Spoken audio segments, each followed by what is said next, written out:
Now, the 3 richest men in the country have the same wealth as the bottom half of the population. Let that sink in.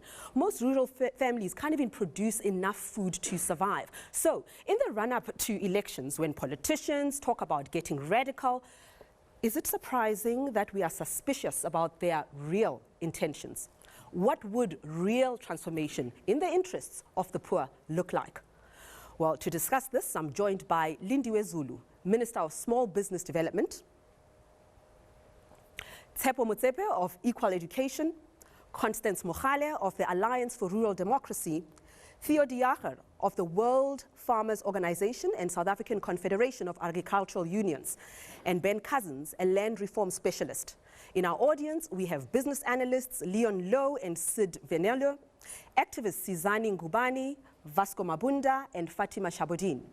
Joan Fabs, the chairperson of the Parliamentary Committee on Trade and Industry, Temba Godi, who oversees our public accounts in Parliament, and economists Duma Gubule and Kanti Pai. We also have community leaders from across the country. Welcome to all of you.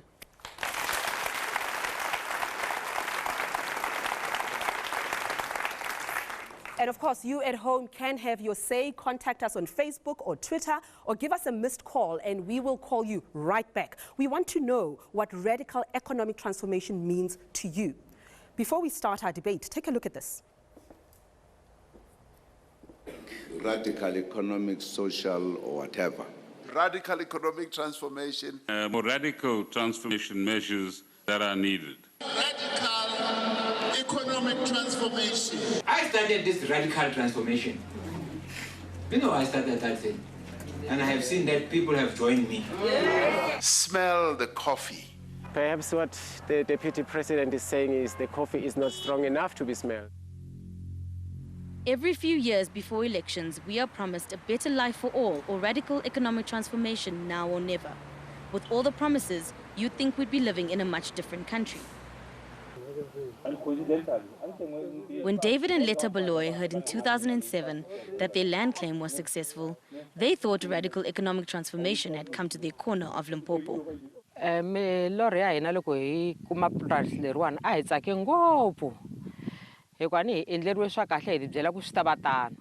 But for 7 years, they struggled to get the land transferred into their name.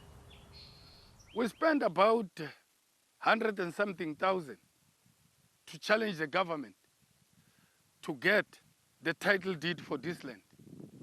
Now they are struggling to get their business off the ground. Their tomatoes are rotting, their cabbages are infested. Electricity, infrastructure, the road. There's no road to come in here. David and Letta's problems are not unique. Millions of rural families are unable to make a living, even with access to land. Once you do give people the land, what processes and procedures do you necessarily put in place to ensure that they get access to the tools of the trade, they get access to the inputs that they need in order to work the land and farm the land? There's then the other issue, which is, who am I then going to sell some of this stuff to? A handful of huge retailers dominate the food sector in South Africa. Together, their revenue is R500 billion and their profit is 20 billion. Their CEOs are some of the richest people in the country, and they account for up to 97% of all formal food sales. And with the rising food prices in the supermarkets, 14 million South Africans struggle to feed themselves. Ironically, people who live close to food production live in hunger. Where's the radical economic transformation? Some free market economists think government needs to get out of the way to let markets operate more freely. So what people don't say is what you really want to do is take white land. Now, why would you want to do that? Because there might be a young 20-year-old white person who never lived under apartheid, never had anything to do with it, who bought a piece of land. Now, what account other than naked and crude racism would you want to take that person's land? By contrast, political economist Ayaboga Trawe says we need much stronger government intervention, especially to help small producers get their products to market. How do you regulate the distribution? How do you regulate the cold storage and the warehousing? How do you regulate the supermarket industry? Because in the absence of that, you are just setting up people to fail, you're setting people up to produce, but to produce for waste, because at the end, nobody will actually have access to some of those products. Market dominance is not just a problem in the agricultural sector. It affects mining, manufacturing and finance too. South Africa continues to lag behind in terms of small business development, unfortunately. This emerged at the annual Small Enterprises Development Agency, SEDA, stakeholders. One of the reasons why we've got agencies that are supposed to assist us is because we want to see small and medium enterprises contributing towards the GDP. Despite these programs, township entrepreneurs have it very tough, and at least half of township youth is unemployed. Given the slow progress, some rural activists are skeptical of radical economic transformation. I-RET ngiqala ukuyinothisa bekhuluma ngayo emva kwe-state capture bese kungibuzisa umbuzo ukuthi ngabe akukona ukuthi kususwe ifocus kwi-state capture into enkulu kangaka state capture. We see the beneficiaries of the radical economic transformation being the big elite capital, one colluding with traditional leaders, colluding with politicians. Back on their plot in Limpopo, David and Letta Baloy are desperate. Market ita ukuma. Ifane yanila down la then ikombela market kamlungu. Loko angasilawa kuno. Go to Mandela. Sinta Mandela ndangupusha ta inika market.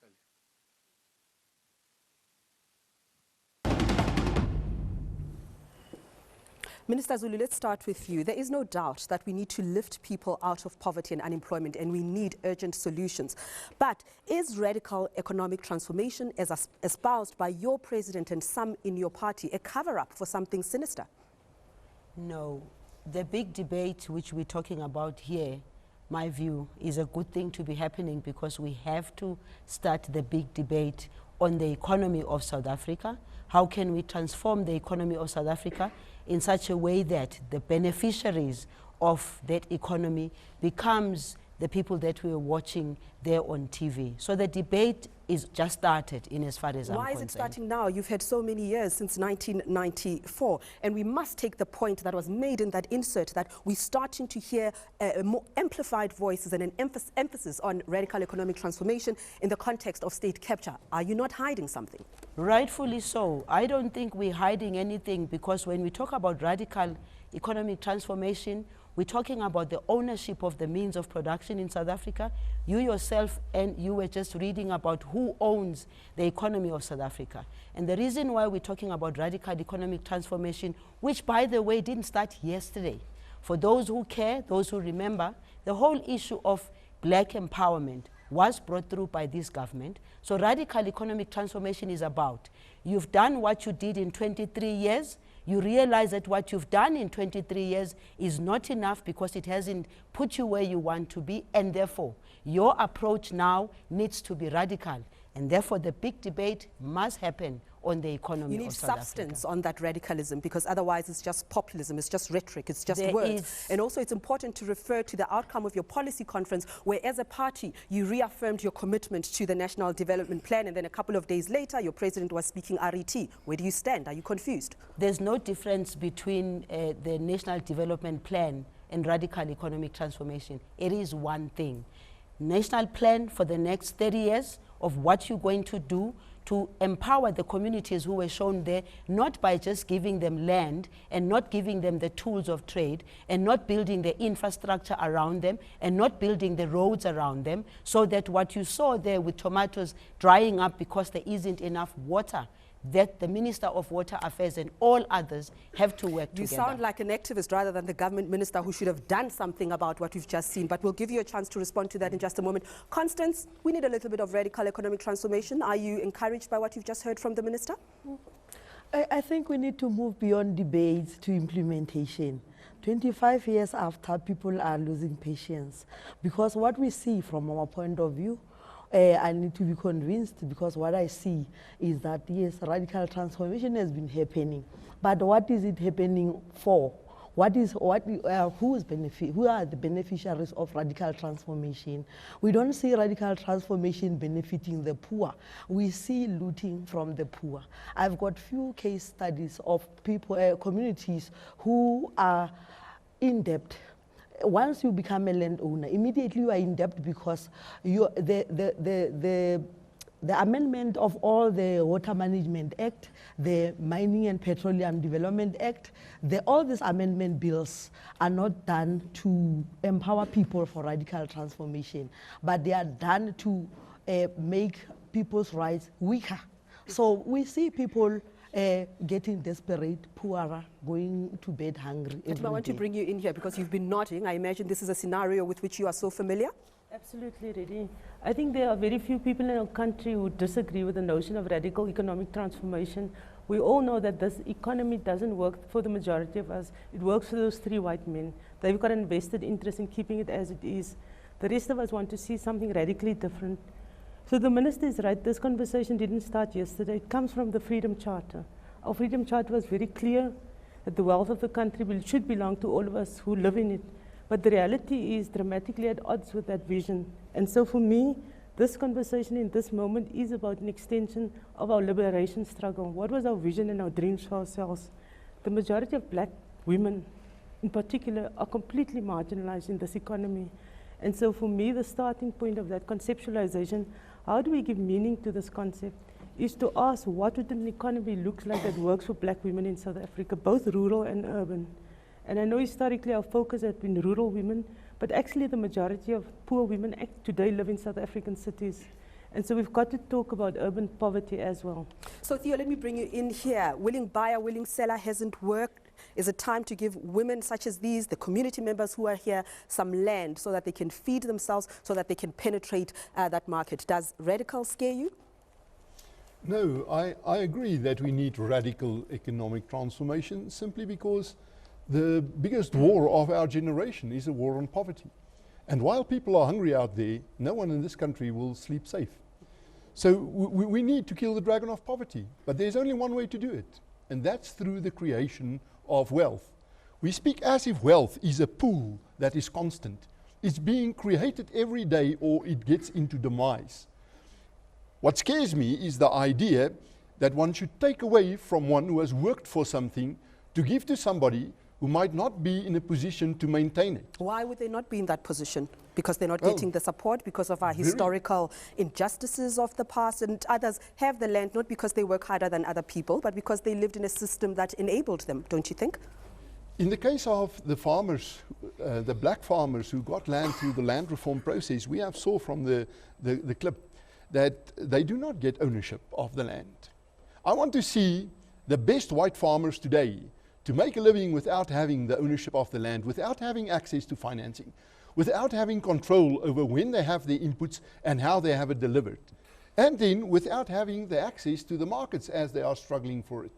It is only by producing something and selling it at a profit that you can really create wealth. Sizani, I want to bring you in here. I mean, you can't give land to people who are not going to be productive. Is that the situation? Is that your experience? Thank you for the opportunity. Oh. Do we have the microphone? Yes?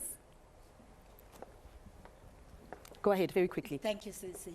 The situation is that when we are allocated land without any support, we will never be able to grow into big business or big commercial farmers. We're going to pick up on that note in just a moment. We're going to talk about the cost of food and how food producers, emerging black farmers, are being kicked out of that system. We're going to expand this conversation in just a moment. Now, when we return, we ask, what will it mean to get radical? Is it time to dismantle large companies? If so, how? Send us your thoughts on social media or buzz us. You're watching The Big Debate.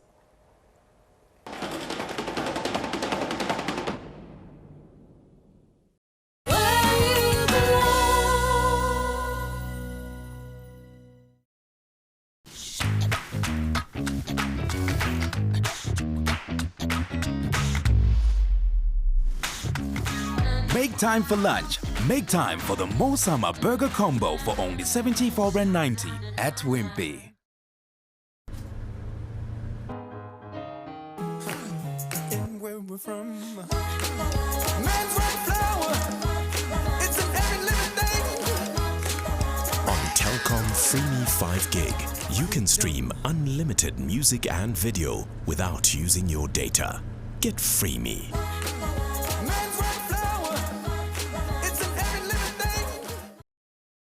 I please have some bread? A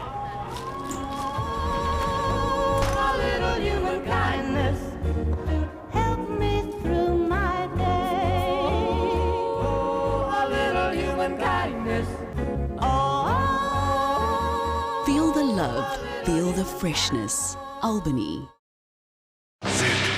I used to spend as much time cleaning as I did cooking until I discovered Mr. Muscle. The 5-in-1 kitchen cleaner does all the work for me, and all that kitchen grime and grease, gone. The 5-in-1 bathroom cleaner powers through soap scum, leaving me more time to enjoy a leisurely bath.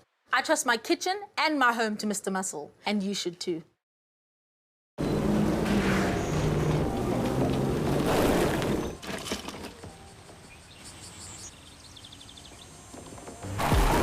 Feels good as we stand on the shore, but our hearts are still jumping. Grab another Coke and let's dive in. No one can stop. Taste summer in paradise. Buy a Coke and you could win a dream holiday. Get your Coca-Cola now. See pack for details. Today on the Buy Smart list, new Jungle Muesli. South Africa's original oat champion now has a new range of nutritious, delicious muesli. Enjoy crunchy granola in plain or new cinnamon flavor, or mix it up with delicious mixed berries or tropical flavor with quality fruit, nuts and seeds. For the calorie conscious, Granola Light and Mixed Berries Light are low in sugar and fat, and Jungle Muesli clusters are a nutritious, tasty snack for any time, anywhere. Look for the new Jungle Muesli range. If they're on our list, make sure they're on yours. Join us this week for a time of praise and worship with yours truly. And get words of encouragement from Pastor Pushi. I am God all by myself. Be revived with the life-changing testimony of Godwin and the glorious music of Woman in Praise. It's gospel time this Sunday evening at 9 p.m. only on SABC 2, where you belong.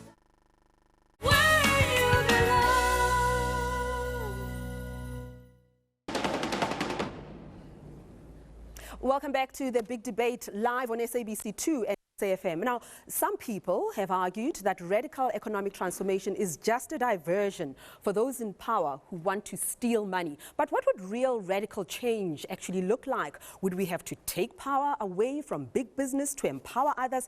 Can we do that without harming our economy? We'll continue with that discussion, but we have, as I said in the beginning, members of the community, farmers who have joined us on the big debate today. Let's hear from some of them.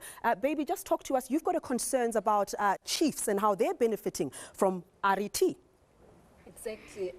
We're having food security in our country, but the most unfortunate part is the households are not having food security in our country.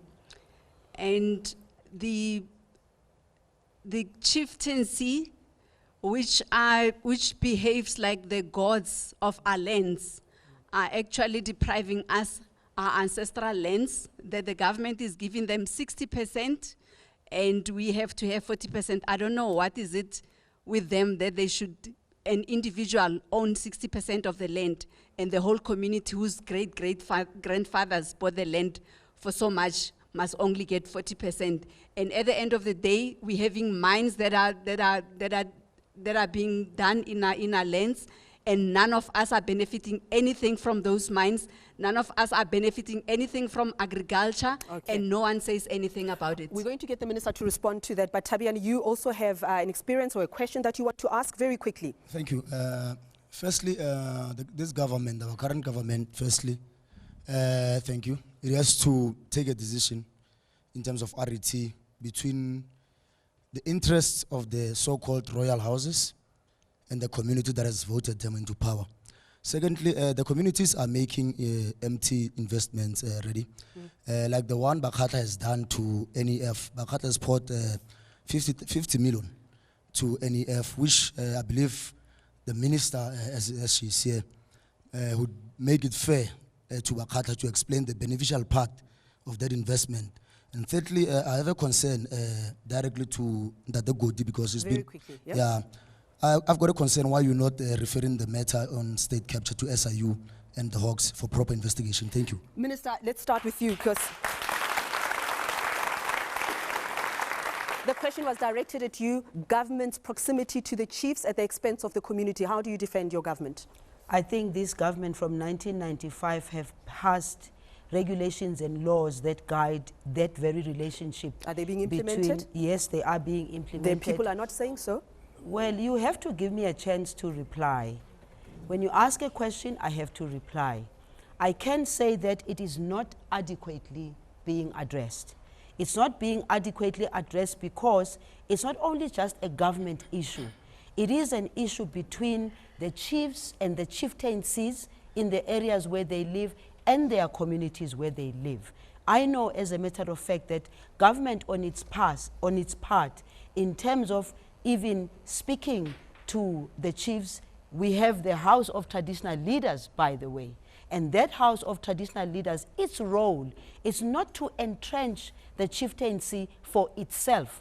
It is about ensuring that first and foremost, the chieftaincy itself is being respected. Because you can't also say, no, we have nothing to do with chiefs. You cannot. We live in a country where chieftaincy is still being respected by the very same communities. However, the laws that we pass are supposed to help us, and the Constitution itself gives us the guide as to how the chiefs and their chieftaincy has to respond to I have to interrupt you here, Minister, because we have very little time. But in a situation, he gave real examples about instances where the chiefs or the chieftaincies are not acting in the interests of the community, and it is the community that is voting for you. Are you afraid of losing favor with the chiefs? No, is it because of electoral support? We can never be afraid of losing favor. This country depends on us communicating and engaging with each other. And when it comes to the Bakhatla Bakhafela, for instance, I know because even from my department's point of view, I've already been there physically to speak to Bakhatla Bakhafela to say, in your programs, what can we do to hold our hands and help you in helping the communities around you? But the issue of mining obviously doesn't fall in my department, it falls in the Ministry of Mines. But I know that the department also is engaging, not only with Bakhatla Bakhafela, because the land, as it was said, it must belong to the people, and there must be a process that then assists us to do Ben, that. let me bring you in here. I know that you spent years researching land reform, Brazil, India. Are we on the right track? I mean, is land one of the key areas that would address or bring about this radical economic transformation? Are we going about it the right way? No, I don't think we are. The land reform program is failing miserably. Why? And government is a big part of that. Firstly, the budget isn't big enough. Secondly, the policies are wrong. And thirdly, the state lacks capacity. So in fact, government is actually assisting a process of elite capture in land reform. And the question of the chiefs and mining is one example, but it's not the only example. I would actually point also to the retail sector, the food sector. We've got a rather small number of companies which dominate the sector, and they crowd out small business. And in fact, local government is intent on providing more shopping malls with big retail as anchor tenants, and they crowd out small business. Small traders on the streets of towns and townships are continually moved off the pavement. Small farmers which could supply those traders are not given space. Government is in fact aiding the big companies which dominate the economy. So both the private sector and the state are responsible for the mess that we have.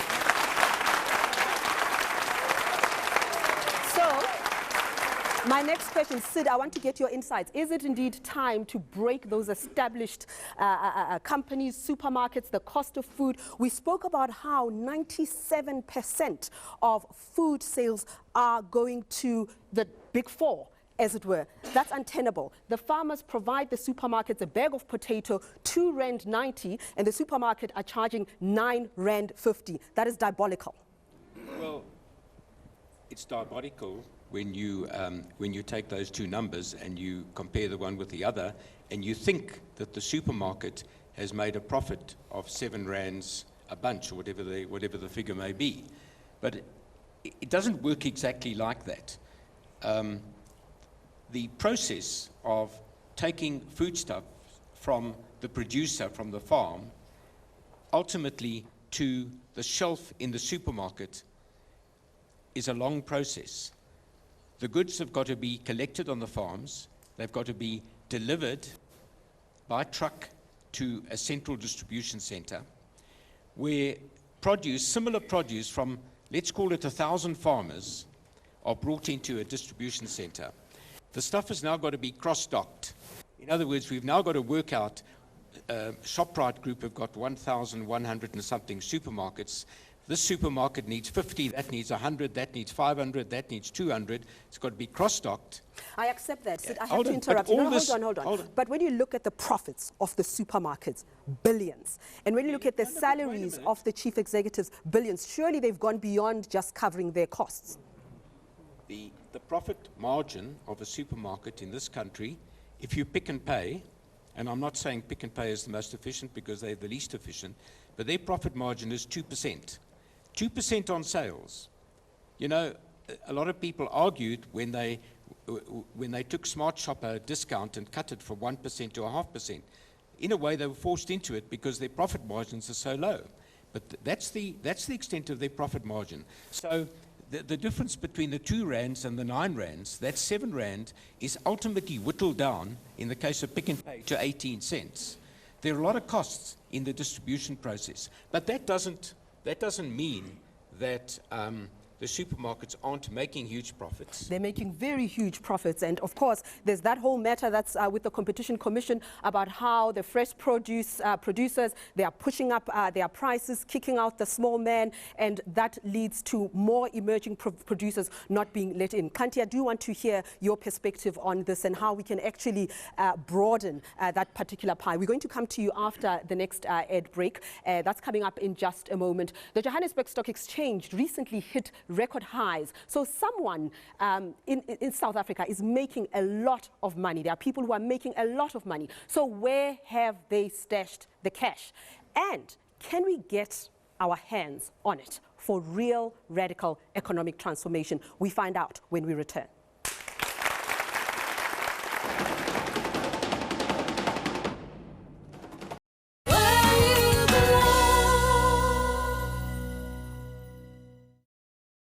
You get big, and then you get Macro Festive Season Big, with over 65,000 festive gifts under one roof. With the Samsung Buy and Get promotion, you'll get up to 12,000 rands travel and hotel rewards. Buy the Eco Bubble washing machine for just 5,399, or the double door fridge freezer for just 17,999. Enjoy a payment holiday in December when you spend in-store or online with Macro Credit between 11 November and 31 December. Only at Macro. Big on life. Still using harsh chemicals and expensive makeup removers to remove makeup? Introducing the Jean Robert Makeup Remover from Verimark, the fast way to remove your makeup without damaging your skin. Using only water, the super soft fabric erases all makeup quickly and easily. Now you can go from this to this in no time. It even removes dramatic show makeup with ease. To clean, just throw it in the washing machine. Get your Jean Robert Makeup Remover from your nearest Verimark store today. It races through your veins. It kicks up your heartbeat. It means you're alive. Unleash your confidence with 30% off your most wanted brands. Guess, Levi's, Sissy Boy, Nike, Adidas, and Puma. 4 days only. 30 November to 3 December. The ship is trapped. BB-8 can set it free, but his batteries aren't strong enough. With Duracell Ultra Power, your BB-8 toy lasts for longer. So you've got the power to escape the dark side. And lasts longer in your lightsaber toy. Duracell Ultra Power, our #1 longest lasting battery. Star Wars The Last Jedi in cinemas. The breakthrough body deodorizer from Nivea Men. You're gonna own this day. You're gonna get more, 5 times more. So fresh, your game is leveled. It's in your veins. Take the reins. You're in the fast lane. Take it all. Break the score. 5 times more sprays per can. Just one concentrated spray lasts all day. New Nivea Men body deodorizer. Freshness on another level. Nivea Men, it starts with you. In Fokus Sondag aand. Inwoners van Douglas in die Noord-Kaap is haaks met hulle munisipaliteit oor sporadiese elektrisiteitstoevoer. Die munisipaliteit skuld Eskom miljoene rande. Die gemeenskap word daarvan beskuldig dat hulle kultuur van nie betaling tot die krisis gelei het. En Fokus het gaan kyk hoe die gemeenskap van Sandrif ook in die Noord-Kaap geraak word nadat die Bakenmyn onlangs gesluit is. Fokus, kyk stof wat saak maak, Sondag aand om 6uur net op SABC 2.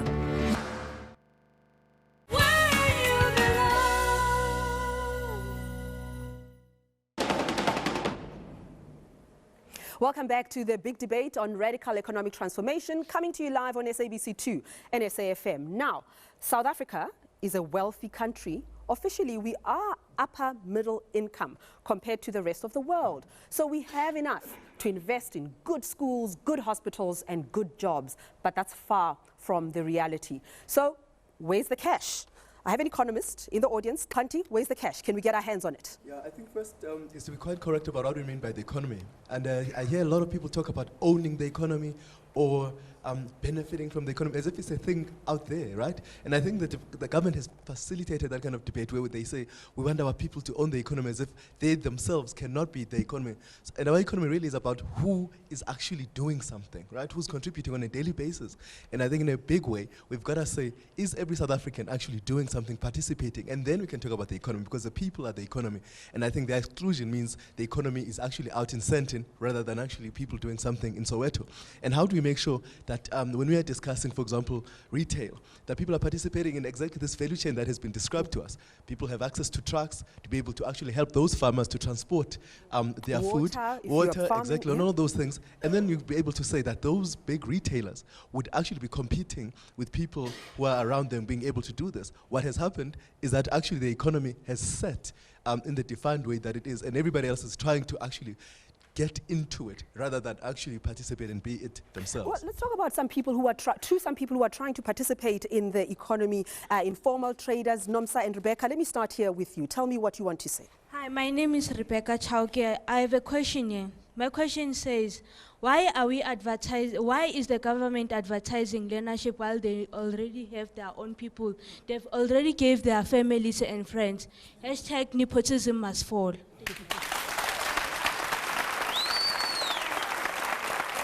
We'll give the minister. Mama Nomsa, what do you want to say? You are an informal trader as well, right? I am an informal trader. As informal traders, siyayifuna le radical economic transformation. We want to be involved in decision making. We want to be involved in rating standards of our produce and even the currency. We want to create our product and our market. There must be nothing for us without us. Mama, see, we don't want grants, handouts, and food parcels from you. What do you want? What do you want from the government? What do you want from the government? We just want land to just twist it there and do our thing. And siphakamise umnotho walelizwe. Government is ukusiza uphakamisa umnotho walelizwe. That's how radically we want to change this and we want to transform this. Minister,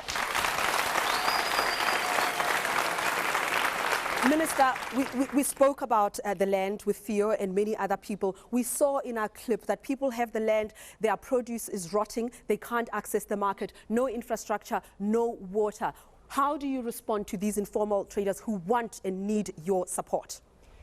Well, let me start by saying what we need to do is what we are planning to do and focusing on is strengthening the local government structures, because it's one thing to be a Minister of Small Business Development right at the top, where actually the real action needs to happen at local government. That is why in my department we have prioritized the connection between us at national and the delivery at provincial level, because where Umama sits and does her informal selling, she can't see me every day, she can't see the department people every day, but she knows who the councillors are, she knows who are the people at local government who she needs to knock on their doors to say, you do have a responsibility. Okay, give her a chance, give the minister a chance. Yeah, just finish that point, I need to interject. Yeah, I need to finish that point because you see, if we are not really going to be able to strengthen local government structures, where umama lo okhulumayo, where she needs to get the support first. And there's been a weakness in the system since 1994. We've strengthened provincial and local structures. We have not given enough time, we have not given enough resources, we have not given enough human resource of people who in the offices at local government are the right people. I do want to ask you something, because at local government, I remember a phase where informal traders were actually being swept away from the streets to clean the streets up, to make sure that the streets look good for 2010. They were not given the support that they need. I grew up in Soweto. That whole area around Orlando East and Baragwanath, there were informal traders, and they were producing and they were selling, but local government did not support them. If you can go back now and look at that 2010 of the place where you're talking about, and look at it now, there's a vast difference. But we've got many other places in the country. Lady, Maybe that there example, is a but big in difference. the city as well, informal No, traders absolutely. are up against some odds and obstacles and red tape. I do agree. We need to remove all those obstacles. We need to make sure that we do things also in an orderly way, because the budget that we have is not the kind of budget that we would have wanted to have under normal circumstances. And therefore, we have to use what we have, slowly getting into everybody. It's impossible for us to have done everything within a period of 23 years. But what is it that you needed to do? Because an informal trader sets up there at the corner, they're starting to sell, they can feed their children, they can clothe their children. Isn't the fact that you feel you had to do something another confirmation that you introduced a layer of bureaucracy that is unnecessary? Look at London, Nigeria, Nairobi, the streets of Nairobi and Lagos bustling with informal traders. Why don't we have that? The corner dealership, why don't we have that? Reddy, we would like to get to that point. It will take us time to get to that point. We're going there slowly. No, we're not going slowly. I think that in the South African context, we also need to be realistic about our situation and be honest about our situation. That's why I'm saying this big debate that you're talking about, Reddy, it is this very government that is saying, we got political power, we got it all, we held it onto it. The one thing that we didn't do very well is to work together, the political power and the economic power. Hence, we are now saying, let's be radical about how we make those changes. That must make you happy. The minister says we're working together. We must work together. You satisfied? Yeah, indeed, the language or the progressive language of activism has been hijacked, because people, when you say radical transformation, I think it started from the activism. It's like land agrarian reform, it's like all those progressive terminologies that are hijacked, but in practice, they are not happening. We're working together, but I mean, if you are not looking by your side, you'll find that you are working together, but people are working in front of you. Now, we need to rethink what we mean. We need to rethink the definitions of what we need to depart from one ground, because we can't depart from one ground when the other is too rich and the other Tepo, I want to bring you in here, the voice of the young people. We have a high youth unemployment rate. We heard from Stats SA how more than half of South Africa's population goes to bed hungry. We also know that about only 56% of people who start school actually sit for their matric exam. They fall by the wayside. What would you like the minister and indeed established business to do? Well, I think really majority of our people find themselves, particularly black and poor people, find themselves in the middle of two burdensome albatrosses. One, on the one hand, you have government that seems to purport that they are powerless to really change the fortunes of our people. On the other hand, you've got beneficiaries of apartheid who seem not to trust the government's intention in order to change the people who remain in the middle. And I think the crisis of education is a crisis of black poor people in the country who continue to drop out. And you can clearly see the disjuncture, Minister, between what you say and what the Minister of Basic Education says, that there seems to be a government that is not in sync with each other in terms of how they coordinate their projects. On one hand, you know there's a crisis of youth unemployment. I think the former statistician General Balile Hotla was correct to say if you want to fix the economy, you first need to fix the education system of the country. You cannot liberate young people in this country, particularly all 9 million of them, out of poverty.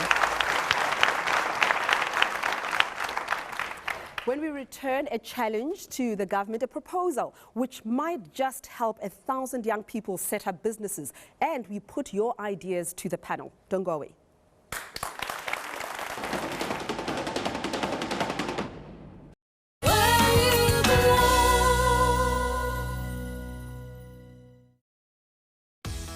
Roman's Pizza has a super family deal.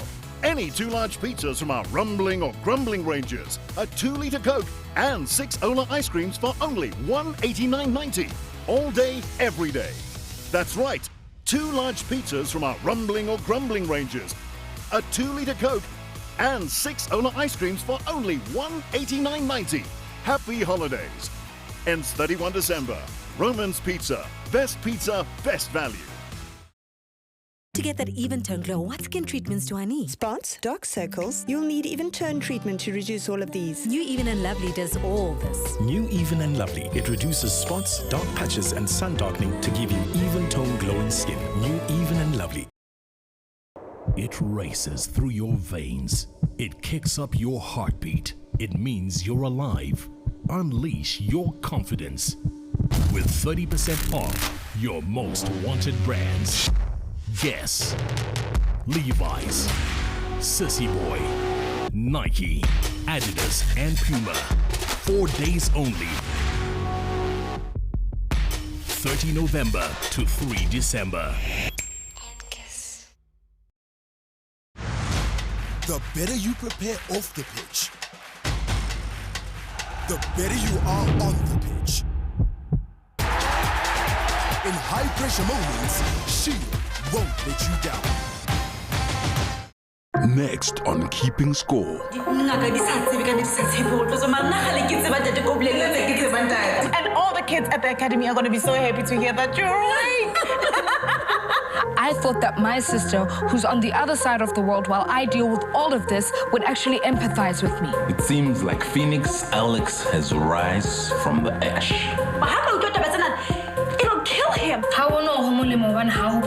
Keeping Score, Mondays and Tuesdays at 9:30 on 2.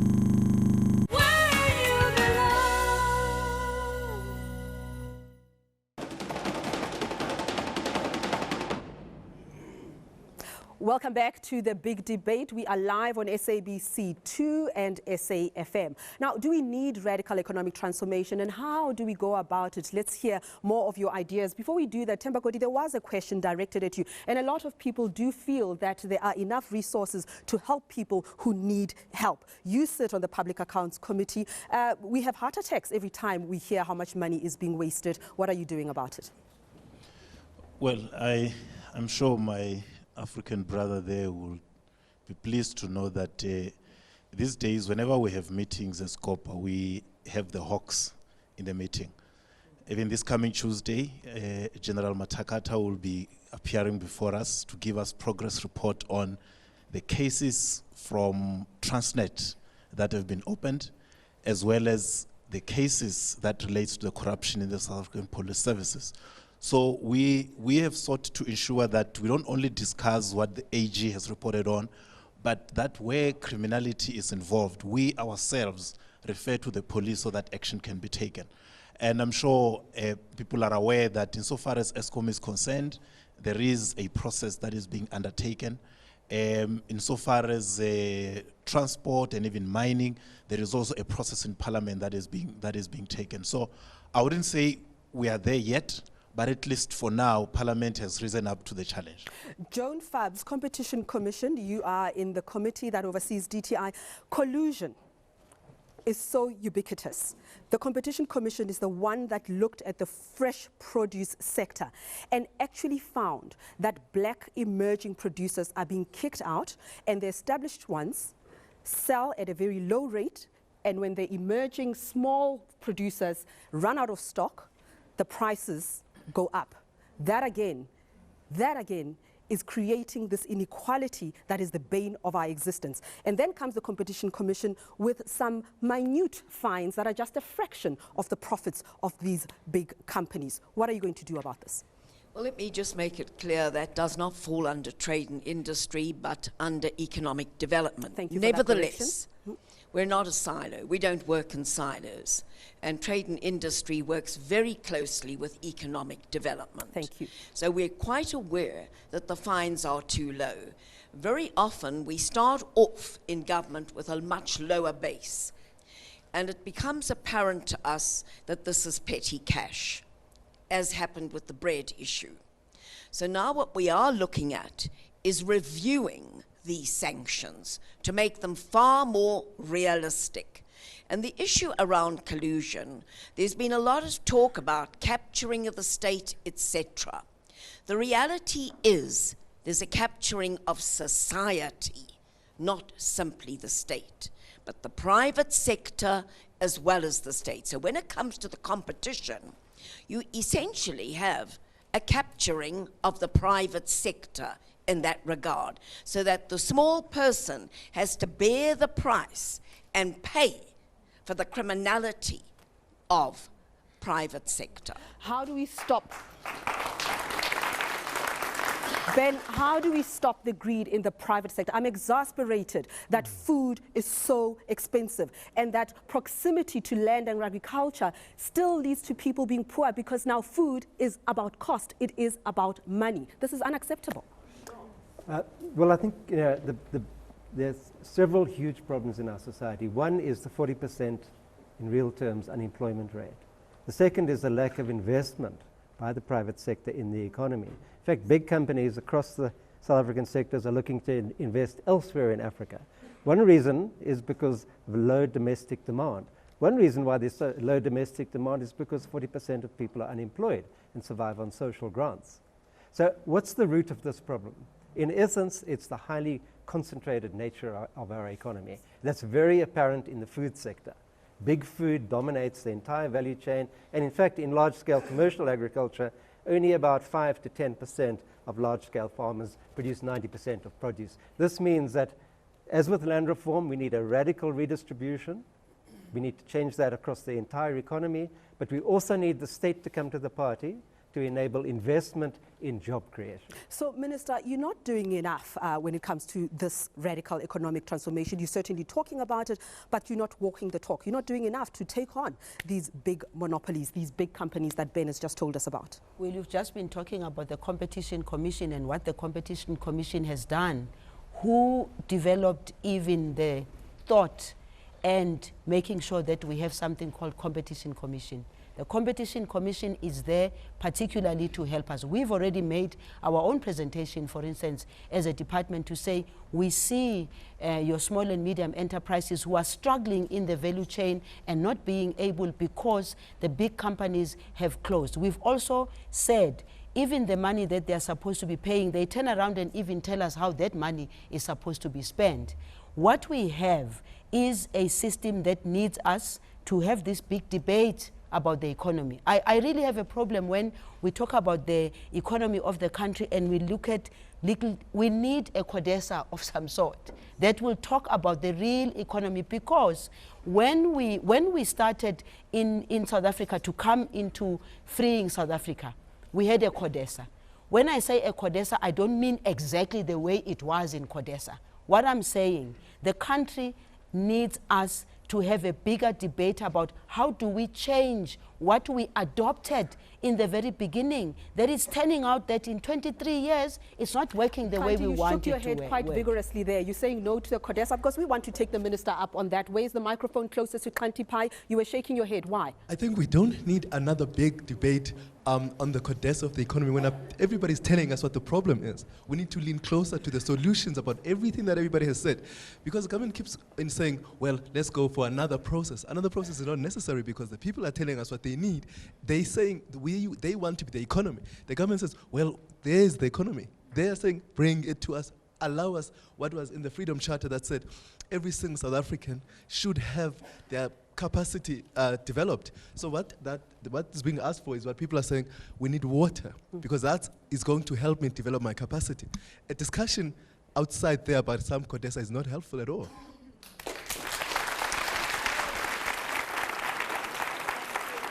All right, when we return, the last word from our panel. You're watching the big debate. Don't go away.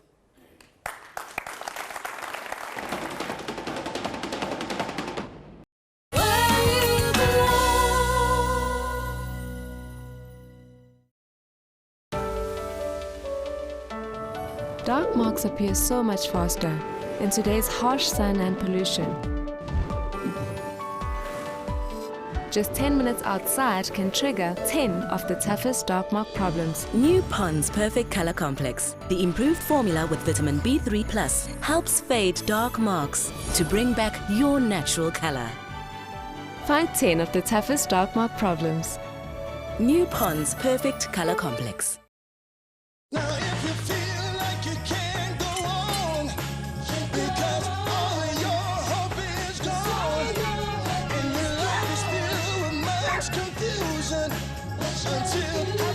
It's just an illusion, darling. I'll be there with the love that will shelter you. I'll be there. Mzala, uzakahle shem yazi. Your shades and your shoes get a yes from me. That shirt and those shorts. Asina that thing, man. Yo, serious, Mzala? Hi, Ma. Yo, Mimi, uzoboshwa yazi. Well, I don't know if your daughter is wearing that look or if that look is wearing her. Shorts.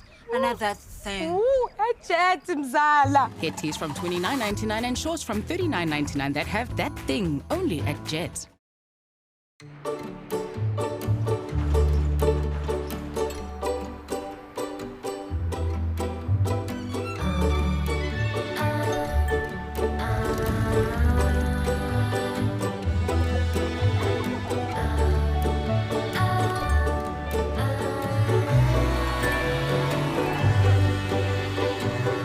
Crush, your daily dose of goodness. Now also available in long life. Made with love by Clover.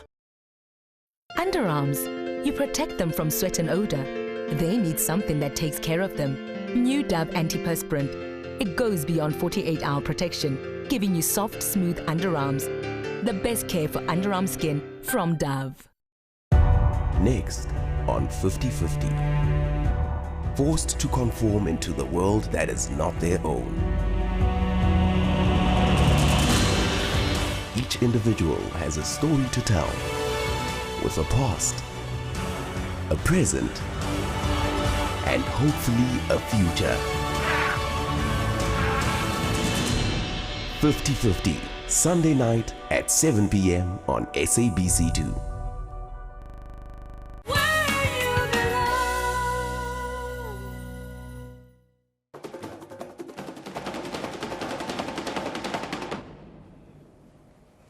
Welcome back to the big debate. Don't forget, when this show ends on TV and radio, the discussion continues on Facebook and YouTube. It's never long enough. We'll ask the Minister how you can apply for small business support, so stay with us online. But first, let's hear what our panel have taken away from today's discussion and what are the challenges. Fatima, let me start with you. We've heard the cries of informal traders. We've heard community leaders. What do we need to do? Really, despite the political rhetoric, we don't see government acting in the interest of our people. If I leave here tonight and I steal the bread, I will be locked up. I will be in prison tonight. We have a bread cartel who 10 years ago, literally stealing breads out of the mouths of children in our country. And did the prices of bread come down after they paid? And the milk as well, let's not forget that. So we need to give this competition commission some teeth so that we can start closing down businesses who rob poor people. And we need to see our government intervening in that market. It cannot be a neutral regulator. We want to see government coming out much more hardly in favor of poor people in our country. We don't see enough of that. Theo, your comments? The core of our problem is in the deep rural areas. There the people are on their poorest, and there we have the biggest crisis with household food security. Now, there is no sector of our economy which can create more wealth in a shorter space of time and cheaper, and create more jobs in those areas than agriculture. But then we need to create a policy environment which is conducive to the profitability of new entrants into the agricultural markets. And we need much better agricultural training in our country. We need to keep up with the latest technology. And we need to teach farmers the business side of farming. My colleagues here from Limpopo who are complaining about their farms, they can farm, they know cattle, they know maize. It is the business part of it, procuring accessing finance, and then link their produce to the markets. That is what killing their businesses and which keeps them poor. Are you concerned about what we've heard today about how some established players are keeping the smaller emerging ones out? Because that's a serious concern as well. Oh, yes, as long as we cannot solve that, no one will be safe in rural South Africa. Tsepo? I think really for radical economic transformation to happen, you need 3 conditions to be met. One, you need a state that is not corrupt, government officials that wake up every morning to say we want to serve our people. And I think secondly, as Tanti puts it, you need to be able to say, how do you make sure that the people see the economy within themselves? You cannot have a government that invests in big malls and expect that you're going to have our mama being able to empower themselves and take their children to school. It cannot happen. Instead, you're assisting the likes of Shoprite Checkers to continue to pay young people in this country 10 rand an hour while the CEO lives with quadruple amounts of bonuses. Constance, last words from me. Really, from where I'm coming from, radical transformation has to start with the redistribution of land. And when we say land, we don't mean only the soil. We mean land and the natural resources like water. You know, the people who have been owning land for a long time, they have their water rights. We don't have the water rights because they have amended the Water Management Act in 1998 to take that water rights from us. Now, we need the redistribution of land, and we need the imbalances of power. 87% of land has to be redistributed among the residents. We get that point. We'll expand on it in the second hour. Final thought, Ben, very quickly. One thought. The top 20% of farmers produce 80% of the value. That means we can redistribute 80% of the land to small-scale black farmers without endangering food security in our country. Minister?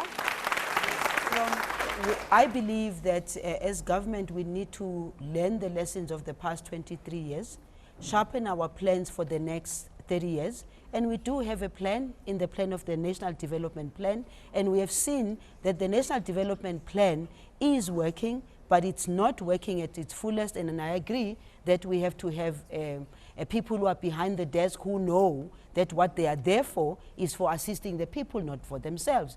The very government itself, it's about us in government also knowing that we are there for the people. Now, we cannot really think that overall everybody's going to do the right thing at the right time. What is important is, what does government do to catch those people who are not doing the right thing by government? We have to leave it at that. We have to leave it at that. Minister, we must thank you for coming on to the big debate and engaging and deepening the dialogue with us. Not many people do, so we appreciate it. Thank you very much. So, is radical economic transformation coming, or do you still believe it's a cover-up? You decide. Thank you for watching the big debate. This is the last episode for 2017. You can catch the repeats Saturdays at 11 p.m. in the lead up to Christmas. We'll be back with brand new big debates in February. Stay tuned on YouTube and Facebook now for another hour of this conversation. Goodbye.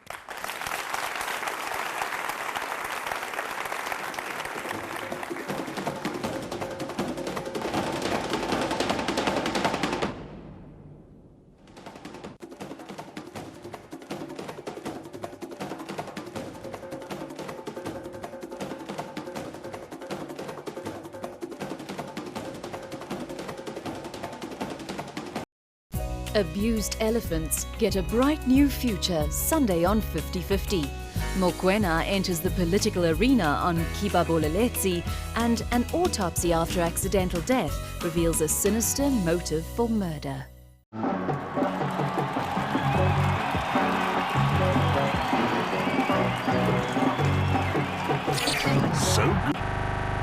Formal traders, there's a sense that the debate has already happened. Now we need to do. We are doing. That's one thing for sure. You I sit here as a Minister of Small Business Development. It's 3 years that I've been in office. I'm very excited because the very same Mama who was talking about the informal business, we do have a plan which we have put together. We call it the Informal Upliftment Strategy, which is supposed to assist us. And we are saying we need to connect national, provincial, and local to implement that strategy. And that strategy I have, in the 3 years that I've been in office, I've covered all provinces, but not everyone in each and every province. We've given finances to some of the informal businesses. We've given finances to women. 50% of what we've given has gone to women. We've given out implements of trade. We've gone to markets and given women who have hair salons, we've given them the implements, we've given refrigerators. We've asked the people, what is it that you want? We didn't give what we think they want. We gave them what they asked for. But my last point is, the economy of South Africa needs to be brought by all of us together.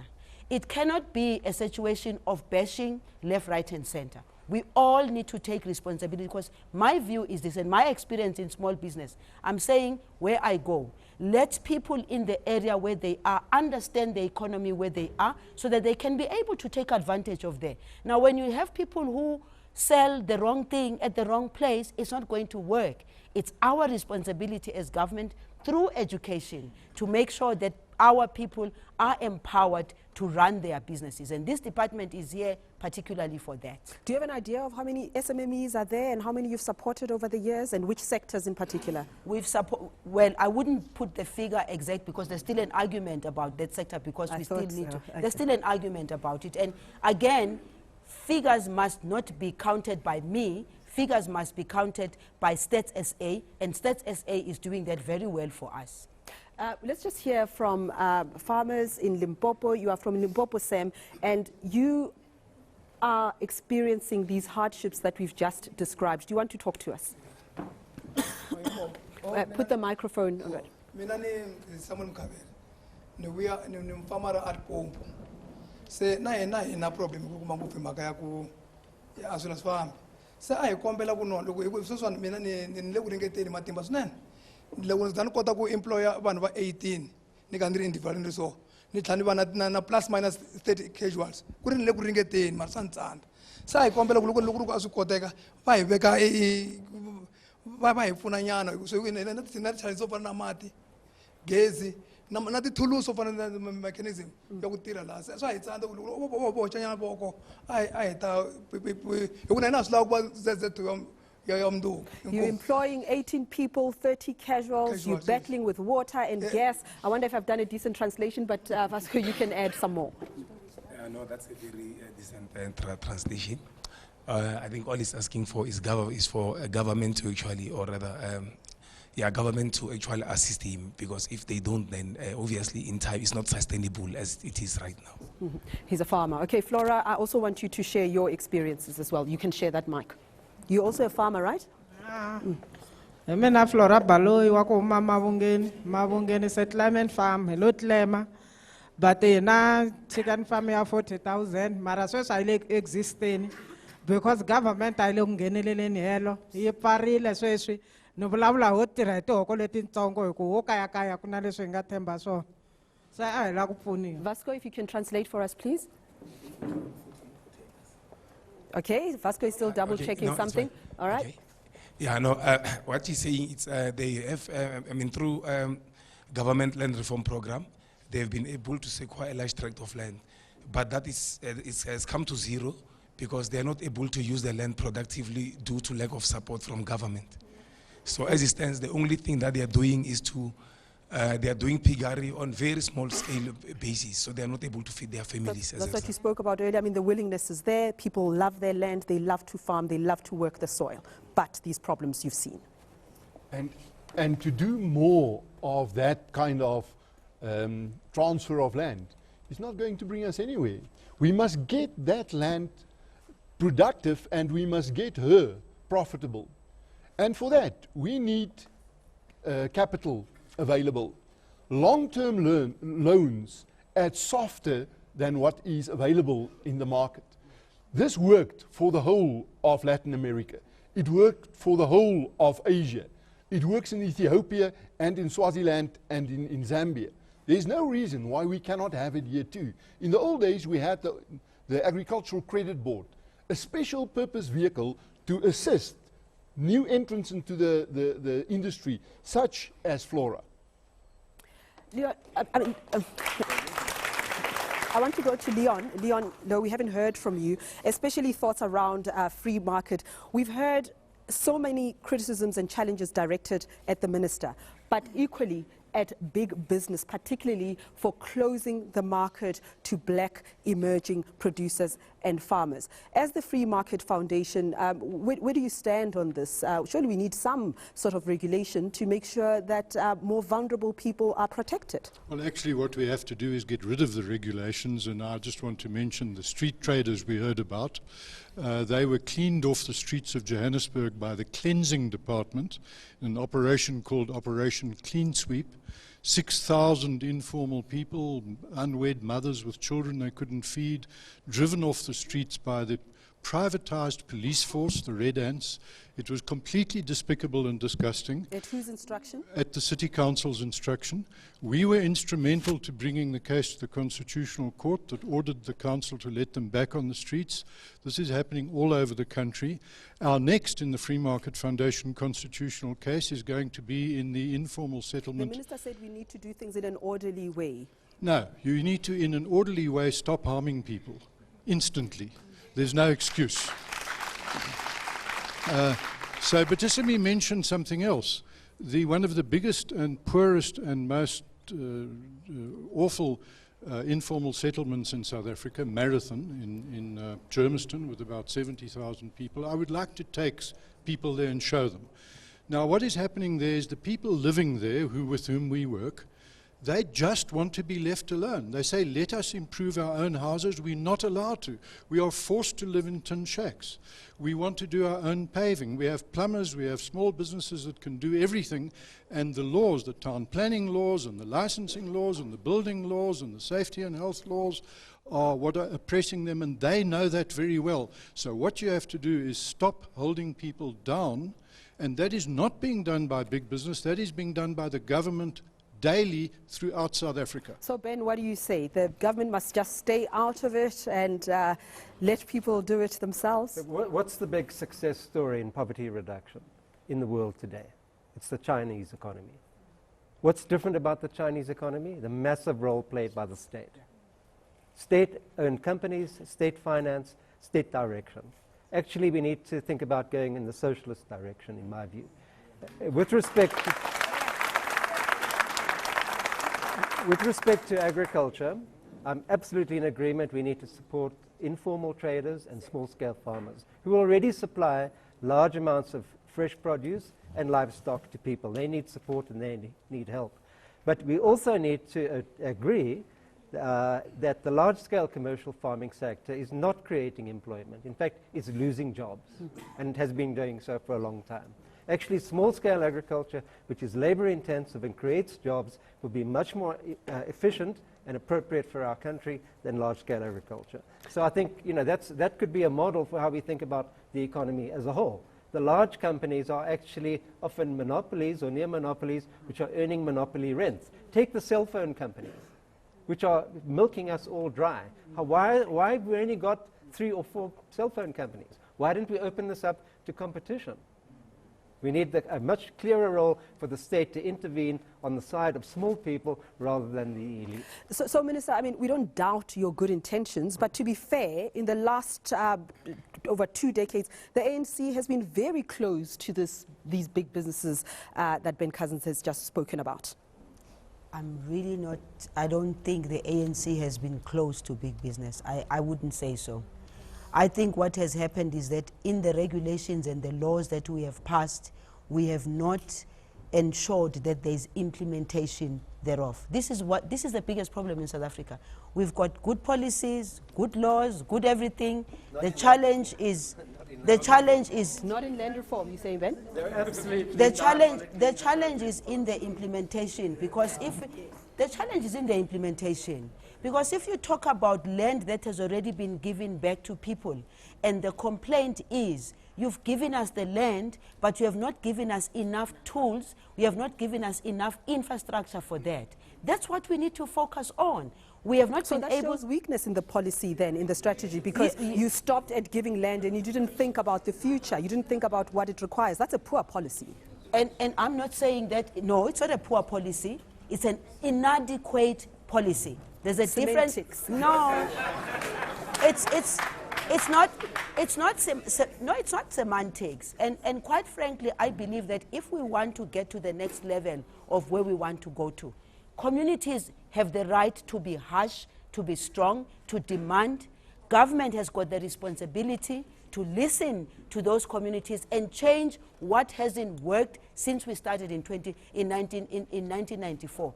But also to get a blanket picture that says this country hasn't done anything, this government hasn't done anything, we are nowhere from where we were from 1994 to today. I don't think that's true. I don't think anybody's saying that. Nobody has said that, that the government has not done anything. But what people are saying is that with the expertise and the resources that we have, the grassroots activists are seeing that the government is not doing enough. But we'll get to that in just a moment. You want to make a comment? We want to hear from Duma Gubule in a moment. We'll go to the back there, and also some community members. Tamsanga, I see you. You want to talk about the Zamazamas and how they can be brought into the formal economy. We'll come to you in a moment. I'm Janet Lanley from the International Special Events Society, and I work with the SETA, with the Services SETA. And basically, one of the conversations missing is shared value. This value, the missing link is that mentorship, those shared resources, those shared moments, that social cohesion and social inclusion. We absolutely need to ensure that you can't just have land or property or anything unless there's somebody who's there going to help you along the way. We need shared value in this country, shared resources, shared spaces. Duma, we haven't heard from you, your analysis of RET and where we are. I just want to say that listening to the minister, I just want to weep. You just want to weep? I want to weep, yeah, because this country, the reality is, the ANC government has mismanaged our economy for 23 years, and especially in the last, since 2009, the global financial crisis. Our unemployment has gone up to 9 million people, by 3 million people. There is not a plan by any of the ANC government departments to arrest the decline in to achieve a decline in unemployment, poverty, and inequality. None of the presidential candidates have offered a plan, a vision, and Minister, the NDP is not a vision. It's not a plan. But, yeah, well, it is not a plan. And then secondly, we are in the worst post-apartheid crisis. You cannot say your policies are right. It's not true. Yeah. So what do we need? We need to, okay, really, I'm just saying that we have to change radical economic transformation. The president on Monday, he announced a policy that's going to, austerity policies of 18 billion rands to cut the deficit. But after he'd said, after the midterm budget, he said that there's no economy that's in crisis. It's been growing under the ANC. So now he's tasked the minister to help the economy. That's what he said. Per capita terms of the last 3 years has been declining in per capita terms. And what depresses me is that if you read the ANC's policy documents out of the conference, there is zero that explains how we're going to get out of this crisis. And if you talk about what they're going to discuss at the conference, zero about how to get out of this crisis. I'm sorry. All right, let me take that microphone. A gentleman at the back there has had his hand up for quite a while. We'll get comments from the minister. Instead, I want you to come in just a moment. Yes? I even use the live show. The basic tool to address the socio-economic problems is the land. Theo and his 28 friends has the land. They are not sharing the land. Why are they not sharing the land with black people? Why are they not sharing the land with us? Theo, are you not sharing the land? No. Let's give him a chance to respond. A question has been asked. I have a serious question about this notion that if you have land, you will have wealth. You cannot eat land. It's what you do on the land that makes you eat. It is not simply about a redistribution of land. But it's a start. It's a start. Is Yes. it a start? First of all, we must get... Let's listen to Theo. We must get especially young people who have the aspiration to farm on a commercial basis, to make profit from the land. And then we must empower them to run a business on there with government assistance. All over the world, we have extension services assisting new entrants, which in South Africa is very, very poor. And it does not mean that the land needs to belong to the state I do not concur with Ben's notion of having it in the social system.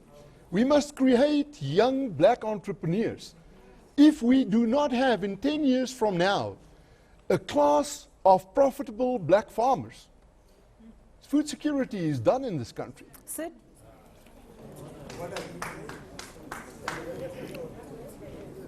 Carry on, please. You've got the mic. Yes. Theo made some very good points earlier. I think I'd like to come to the point of the government. In fact, what I'm trying to say is I think the government has done some very good things, particularly the issue of the land redistribution process, and you know, with people being able to get their land back, you know, through that whole process. But unfortunately, it seems to me as if we've got a circle and we've only gone halfway, and we haven't finished off the circle. We haven't kind of touched, put all the pieces together. For instance, let us assume our farmers over there, the one in the clip, who said she had a farm, or it was he or she who had a farm, but they couldn't do anything with the farm. Because they didn't have access. They didn't have access to. They didn't have access to water. They didn't have access, presumably, to seed or fertilizer and what have you. Well, why? If that land was transferred into their name, which was the original intention in the first place, then the owner of that land could approach the land bank or some other agricultural board, obtain a loan on the strength of that land, use that loan to acquire the seed, to acquire the fertilizer, and actually get a profitable farming enterprise going. Am I right, Theo? Okay. So let's hear from the farmers. I mean, let's. Okay. So many hands have gone up. You want to respond to this? The land bank in particular. Who wants to respond to this particular point? We have some farmers in the audience. Is it easy to get to the land bank and ask for a loan? Is that? It sounds like a walk in the park, the way Sid has described it. Is it? I thank you. Vasco, can you address this issue? You can go to the land bank, get a loan, get the infrastructure that you need, and access to market will follow. Land reform beneficiaries and small-scale farmers will tell you that the land bank is a white elephant. The land bank has the only thing that has done successfully is creating scandal after scandal. You know, in fact, it has been what it has been doing was to facilitate the elite capture of the land reform process. So it is not as easy as that. But if you will allow me, I will actually want to get into this RET thing. If you give me a minute. Sure, go for it quickly. Yeah. I work for a land rights support organization that worked with rural dwellers, farm dwellers, and small-scale farmers and restitution claimants. Our experience is that, or our understanding of radical economic transformation is that, we understand it within the context of redressing apartheid and colonial injustice, particularly in regard to land. What we're seeing today, the 40% unemployment, this thing of about people going to cities to join the ranks of unemployed people is a result of that legacy of apartheid and colonial land dispossession.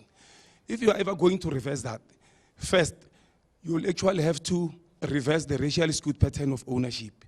As it stands now, I think the minister thinks government has given people land. No, minister, it's not true.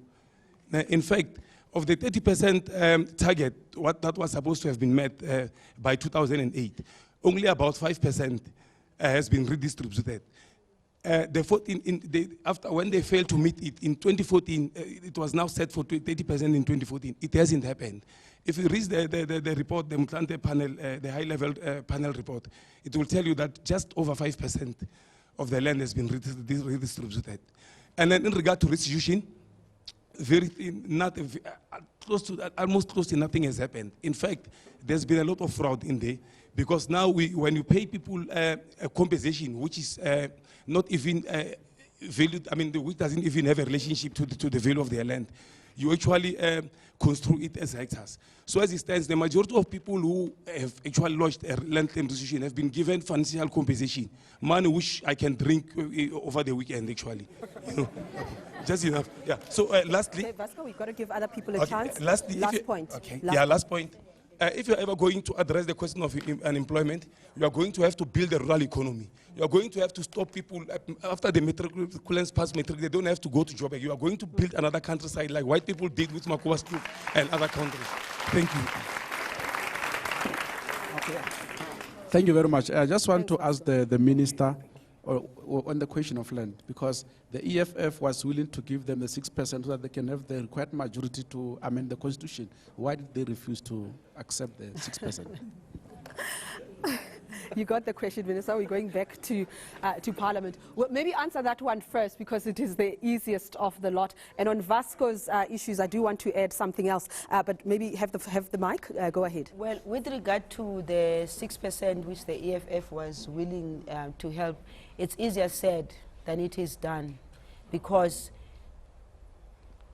giving back the land, I still go back to this, and I agree with you.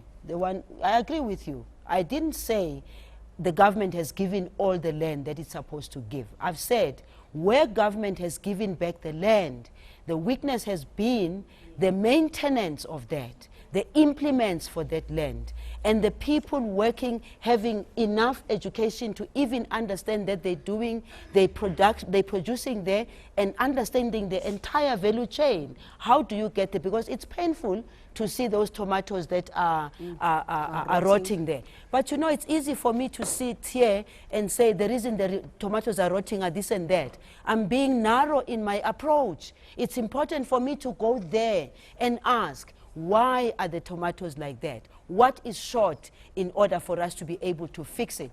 So the 6%, obviously, we couldn't take the 6% of the EFF because, remember I said earlier on also, and I still repeat it, anything that we do has to be done orderly, and everything that we do, we must do it also considering that we are a law-abiding country, we have a constitution. You can't just wake up in the morning and say, me, I'm going to do anything I want, because then you're going to have chaos. Minister, I think most reasonable people agree with that, and it is comforting to know that the government wants to do things according to the law. But the problem is when it suits some in the ANC, they start saying things that they know they don't mean and they cannot do. They're grabbing land without compensation. One of your colleagues, Ayanda Dlodlo, said it. The president himself said it in Parliament. So why say something to the population that is restless that you know you cannot implement? I don't understand. No, but Reddy, I don't understand. I didn't understand you when you're saying they said about grab the land without compensation. No. His question was the EFF was willing to give you 6% to amend the law. Your answer, which sounds very measured and reasonable, was that it's not that easy. You've got to go according to the Constitution. You can't just wake up and do certain things. So I'm agreeing with you, but I'm saying why say those things when you know you can't do them? All you're doing is that you're sowing discontent amongst the population. It's the president himself who said that we're going to change the law to get land without compensation. So now you're telling us it just can't be done. No, I'm not saying it can't be done. Can I please be understood? No. It can't just be done. Just is the operative word. I'm saying it can't be done without following due process and procedure. It cannot be done. You cannot be unruly in a way that you want to fix your country. You cannot. If we need to pass the law, really, if we need to pass the law, we've got to go back to Parliament. We've got to go back to our constituencies. We've got to do things the right way. It's a painful thing to say, but that's the fact, because we are a law-abiding country and we need to stick to that. So the law is failing. What are you saying? I mean, for instance, 1994, South Africans have been law-abiding citizens. We did not fight after apartheid was dismantled because we were told to calm down, be a peaceful nation, and deal with things in an orderly fashion. Even with the economy, we have concepts documents that we have incepted. We go to the DTI, the NYDA, and so forth. When you get there to establish into a relationship with them to say, we need funding, they will tell you, in order for us to fund your initiative, you must get a white-owned anchor tenant like Pick and Pay and Checkers and so forth. So basically, Our country is not our own. We are treated as the visitors in our country, and the visitors in our country are having a jolly good life, while we as South Africans, especially young people, especially as young people, we are suffering.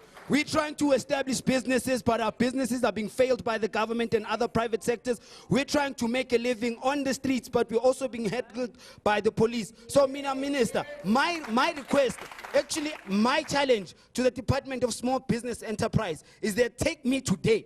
I have a business plan, I have a business concept, I have financials, I have everything.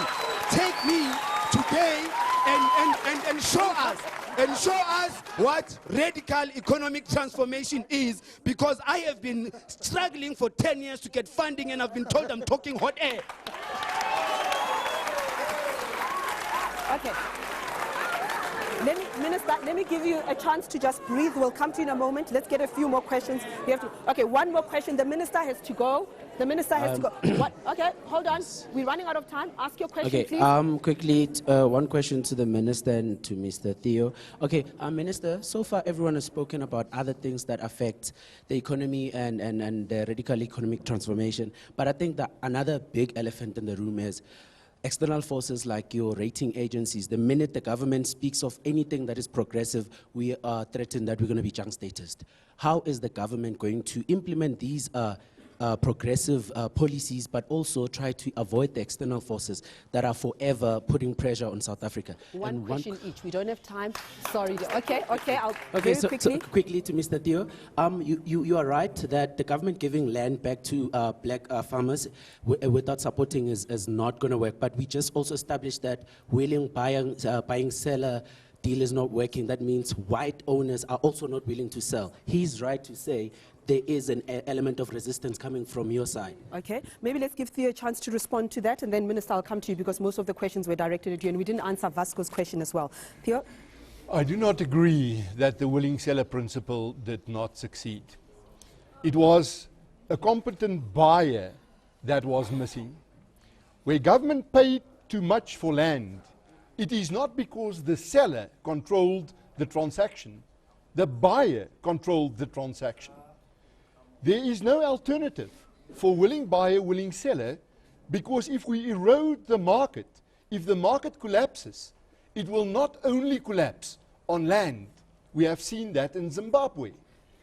And I also want to challenge my young friend here, referring to me as a visitor. As a white Afrikaner man, I am as much as a South African as anyone in this room. I am a 12th generation South African. I have no other home than South Africa. And that's why I am as committed as any one of you to make it work here. But we must, in the first place, give the minister credit for standing on the point that we need an orderly process. We cannot go any other way than an orderly way. Well, I think what was happening in Parliament was a constitutional amendment. You can't be as orderly as that. We cannot afford. Okay, that's fine. Ms. Minister, there's so many things that were asked of you, but Vasco's question around support for farmers, around people who received money instead of land and didn't get the support and the despair that comes to that. I do want to draw to our history. During apartheid, the National Party government supported white farmers. That was the policy. We know that. That is the history. And we also know that during the years of isolation, it was particularly crucial for the government to support the farmers so that this economy survived during the isolation. Why are you not learning from what the Nets did and support people like Vasco with the same vigor and energy? Well, it is unfortunate that obviously we're sitting with people who have not benefited in as much as they have to benefit.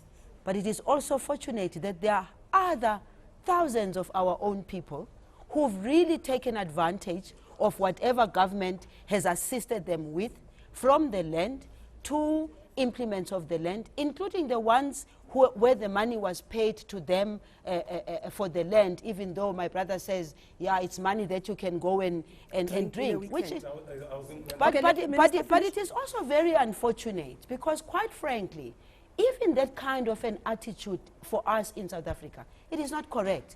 If we can go and look at how much money government has spent on issues of land, Give the minister a chance. issues of land, how much money has been spent, even including the grants that we are talking about. Because the grants are meant to uplift our people, those who cannot. The grants are meant to assist families. Well, look, maybe because I grew up very differently, so the grants means a lot for my people where they are. I sit here in Johannesburg, and my people who are in KZN, when they have to go and collect those grants, they had absolutely nothing else. But some of them have taken that money of the grants. We're working with them to create cooperatives and small businesses and everything that they can. We don't want grants, for God's sake, in South Africa. However, if we look at where we are, where we were, and the grandparents who have no pensions, no money, no nothing, most of that money is the money that puts the food on the table for those people. So we need to move away. We need to move away from that by saying, you've got a Department of Small Business Development. Work with social development. Just yesterday, for your information, I was in Mamelodi. I have it here in my pictures. I went to a cooperative of women who were supported by the Department of Social Development with sewing machines. Those women are producing uniforms for the schools in the area. So, and that's not just one. There's others. In the Eastern Cape, I've been to those cooperatives who have been supported by government. Yes, I fully agree. We haven't done as much as we're supposed to do. 23 years in office, so it might be long for others, it's short for others, but we do have a plan. And for Dumsane, obviously, to me, he left because he wants to whip. He says the National Development Plan, which is a plan, by the way, that was adopted not only by government, it was adopted by our own communities because we consulted on what needs to go into it. Well, you can say so. It was, and by the way, that is also a plan that was discussed even with big business, discussed even by political parties.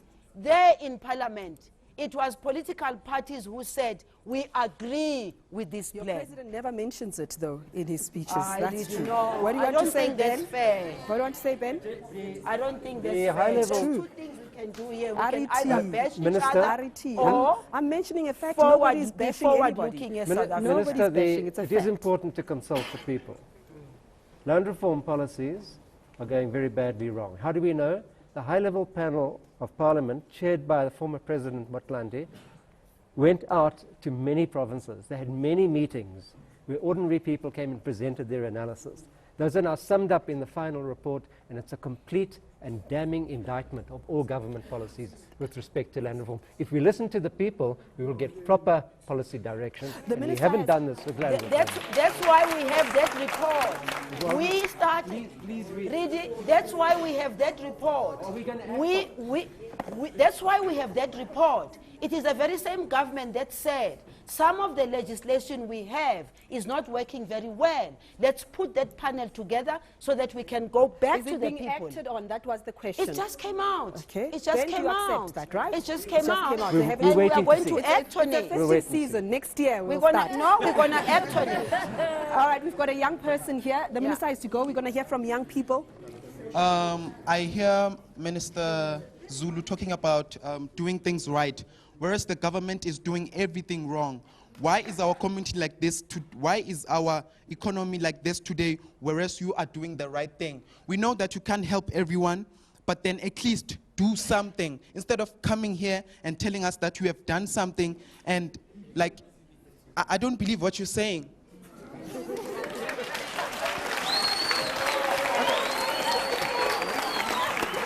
Wait, hold on. You are where do you come from? Who are you? Where do you come from? I come from Diepsloot. You come from Diepsloot. Yes. My community is a very struggling community, especially, and poverty is our main problem in our community, and I've never seen you in our community. And yet, whereas you talk about Eastern Cape, you talk about Soweto, you talk about all those places that you've been to, where have you have you ever come to Deep Sloot and witnessed what we are facing in Deep Sloot? What are you facing? We are facing issues like, What are you facing? Hold on. as he has said, that he has had a business plan for almost 10 years and nothing has been done for him. Okay. Whereas you are the Minister of Small Business, and I also have a business plan as a young person like this. And Okay. All right. I just want to ask you, you're wearing a blue T-shirt. You're not the DA. no, I'm not the Well, I'm wearing red. I'm wearing red. No, just give him. Quickly. The minister has to go. Quickly. Thank go you. I want to say two things only to the minister and Theo. Theo, I want to start with you. Really, you are saying that you have 200 and something companies. I would really want to know how many are black people who are the owners of these companies that you are talking about. And let me tell you something that you are not aware of, because I'm currently having a house and I bought the land for 230. So the land is very expensive, my brother. So give it to us, share with us, we'll make money with it. Minister, to come to you. I'm coming from the Eastern Cape. Let me tell you the problem is that we have to leave the countries, our province, and the places that we are living from, and come to come and work in Gauteng. We really want to go back and work in the Eastern Cape. But the problem is that in this South Africa, and I'm worried that the Minister of Higher Education is really not here, because the problem is that we are really educated to become employees. We want to be employers.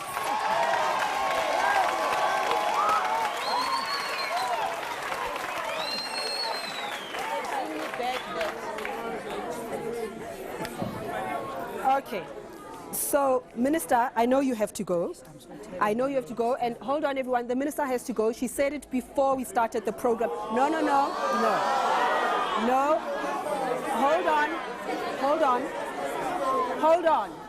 Hold on. She can just get up and just leave. She wants to do it graciously. No.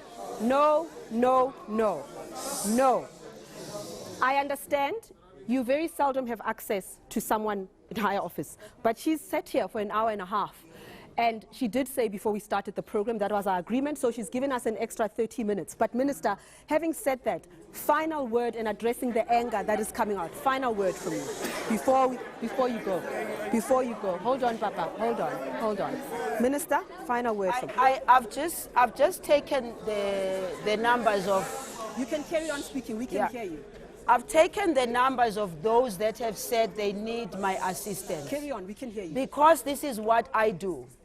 This is what I know that I do. This is what I know that on daily basis when I wake up, I don't wake up for anything else but to serve the people of South Africa. That I know. And there are thousands of other people who we have helped, who can also be able to come here and say, we are the beneficiaries. Okay. Just this weekend, yesterday, we were launching the next cohort of 40 top performing enterprises. The previous year, we launched 40. And all of them, that 40, it's a drop in the ocean when you think about what needs to be done. They were given the necessary tools and implements and money. None of those have fallen. Most businesses fall within a period of 1 year and so forth. All 40 are standing and can show profit. The 40 that we launched yesterday, we also have a plan of ensuring that we follow them. Besides that, it's not about the Department of Small Business Development alone. It is about all government departments ensuring that we work together for a better South Africa. Okay. So today, as I am here, the one thing I can tell you, Redi, is that we've made mistakes. Yes, we accept that we've made mistakes. But if there's one thing I can tell you all sitting here, we don't wake up in the morning to mess up with people of South Africa. We wake up to work. Okay. All right, Minister, that's it. Come. Yeah. You can get up. Thank you very much for joining us today. Okay, maybe I can take your numbers. Somebody's going to help you. Somebody's going to help you with your microphone. Somebody's going to help you with your microphone. Okay, in the meantime, while somebody's coming to help the minister, let's go to the gentleman. Thank you. And number one, I wanted the minister to note the following. One, there is a whole range of misinterpretation of stipulation of Section 25 of the Constitution of Republic of South Africa. As people are saying that there is a willing buyer, willing seller, which they take it as a law. Meanwhile, it is a principle on its own. Number two, I want the government to take into consideration that they are failing the land reform program by not finalizing the land reform programs which were registered before 1998. Number three, we want the government to finish the change system of the pretext government, wherein they are giving more powers to the chiefs, meanwhile the chiefs are not the custodians of land.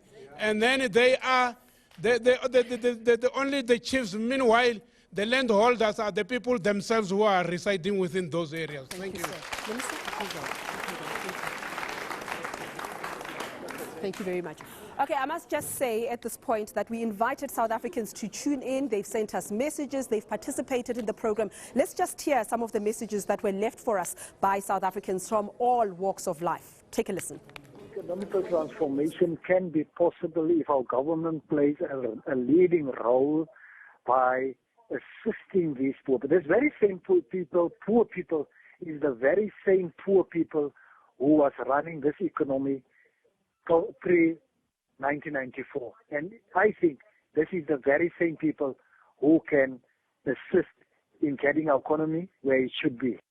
I think radical economic transformation is a good thing, but it depends on how the government implements it. For example, look at our neighboring country, Zimbabwe.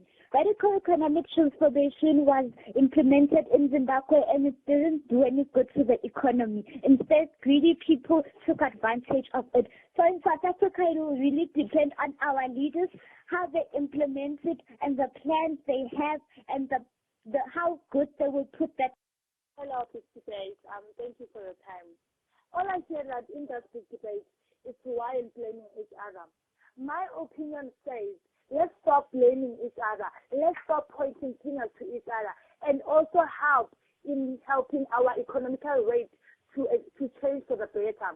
Let's stop saying Zuma does, Vadi does, all of those leaders that we have this and this and this. Everyone has a responsibility. I think radical transformation is the code word for this, because radical economic transformation only benefits the elite, the people that are in government. It doesn't come down to the grassroots levels for where people need like transformation the most. The poor people are always suffering. Then government comes up with the rhetorical slogans like be. All right. So those are the comments from our audience at home. But Ben, I do want to hear, we've heard here that land is not only an emotive issue, it is also about identity. It is also about aspirations for a more equitable economy. Can you share from your travels and your research, countries that have been where we are and have done land reform successfully? I'm thinking about Brazil. Sure, Brazil has its own problems, but they've done land reform and it has practically worked to an extent? Well, there's some success stories in Brazil, absolutely, mainly because of substantial government support.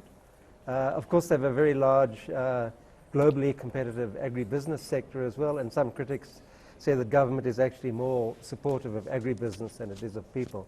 But I suppose the closest example to us is Zimbabwe, and I think we have some interesting lessons to learn there. I would say my own evaluation is the glass is half full. In other words, it's half empty. I think Zimbabwe shows that small-scale farmers can be highly productive. I think that is very evident in the tobacco industry. When I lived in Zimbabwe, small-scale farmers did not produce flue-cured tobacco. It was reckoned to be too complicated for them. Now they're producing 99% of flue-cured tobacco.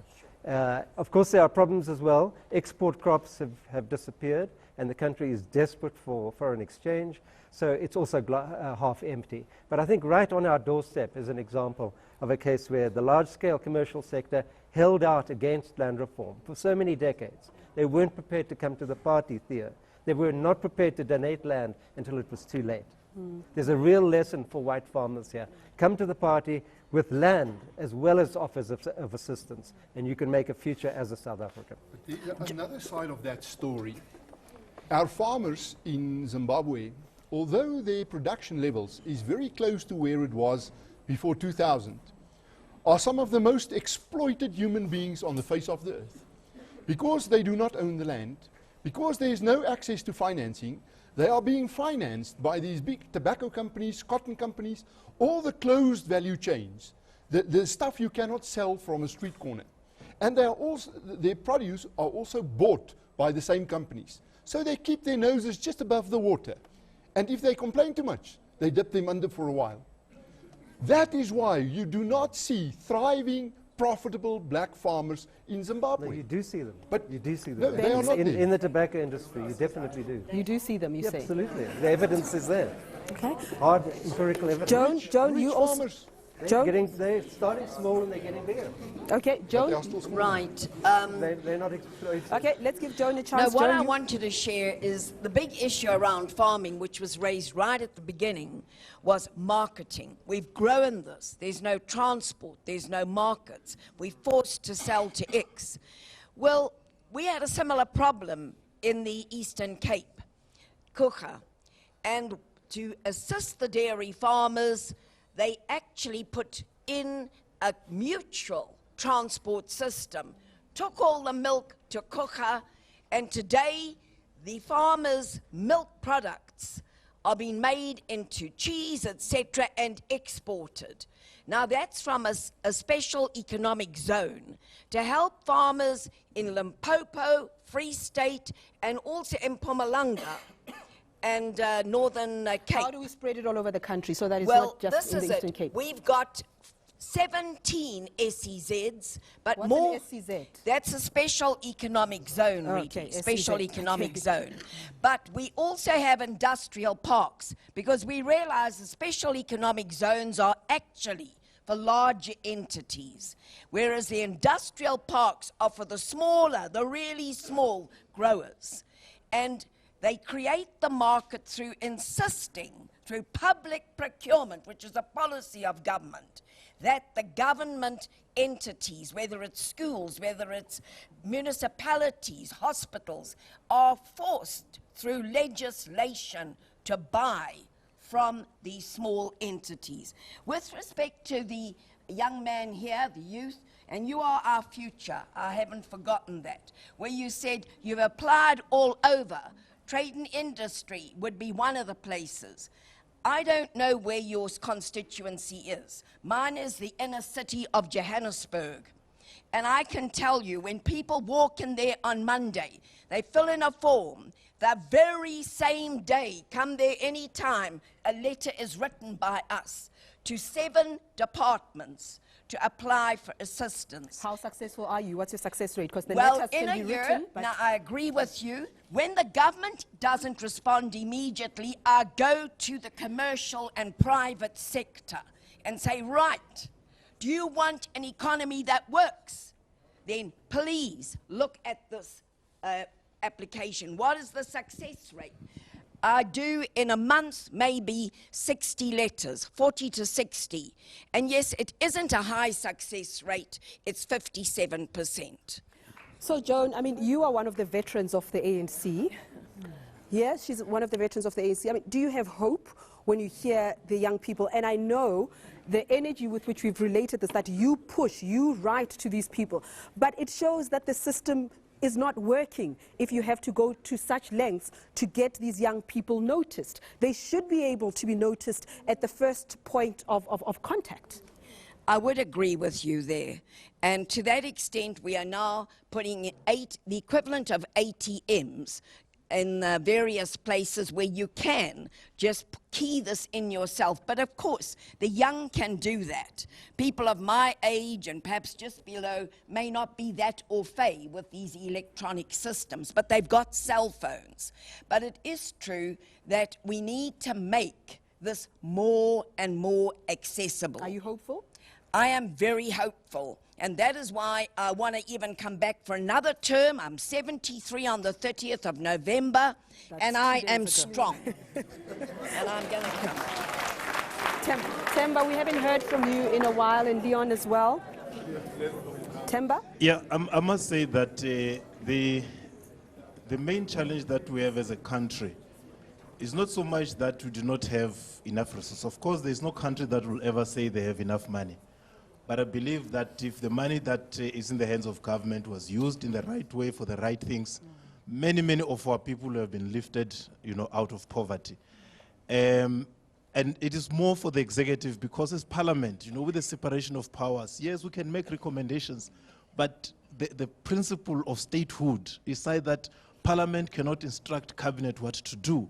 We can only recommend and say, these are the things that are wrong, this is what you must correct, but it's up to them to act. But what we're doing now, we're amending the Public Audit Act to give the Auditor General more powers to be able to enforce and to take action against accounting officers who misuse or who allow public money to be wasted under their watch, which we believe that might save us money, which can be used to address the needs of our people, because surely 23 years down the line, we can't still be debating and be discussing, and yet our people are going hungry every day and every night. And one can understand the anger. I mean, last week our conversation was around state capture. You can't separate what we're talking about today from state capture, because state capture means that people are looting resources that should go towards empowering young people such as yourself, creating market access, informal traders. We heard from you. It simply means that money is going down the drain. Look, Reggie, just one last point. If you look at ESCOM, and what is being revealed about how money is looted,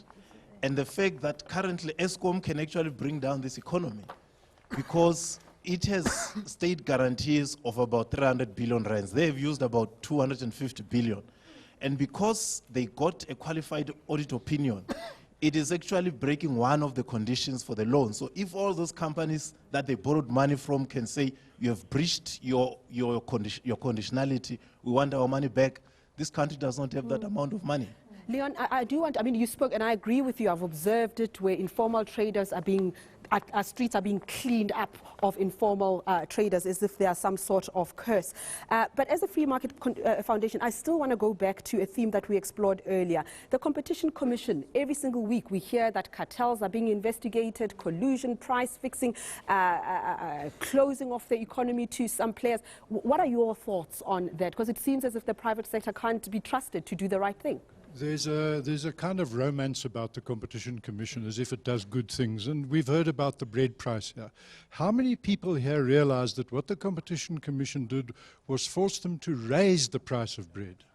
It said they were charging too little and it was making it uncompetitive for small bakers. The Competition Commission recently made ShopRite pay a fine for giving 9 reckless lending transactions. By the time they made that ruling, all 9 people, all of whom were black, had paid back their loan in full, proven that they are creditworthy, and then we had the National Credit Regulator declaring them not to be creditworthy. These people can never get credit again lawfully. It is unlawful to give them credit. So we need to be very clear about what this does. Most typically what the Competition Commission does is it forces prices up, not down. There's a belief that You're talking about the Competition Commission, I hear that, but I want the focus to be more on big business, the businesses that have been found to be colluding, shutting others out. Surely that is a problem. We can talk about the weaknesses of the Competition Commission, but big business has not clothed itself in glory, those who've been investigated. It is a problem, Redi, and I know that you think somehow the Free Market Foundation should represent them. We don't.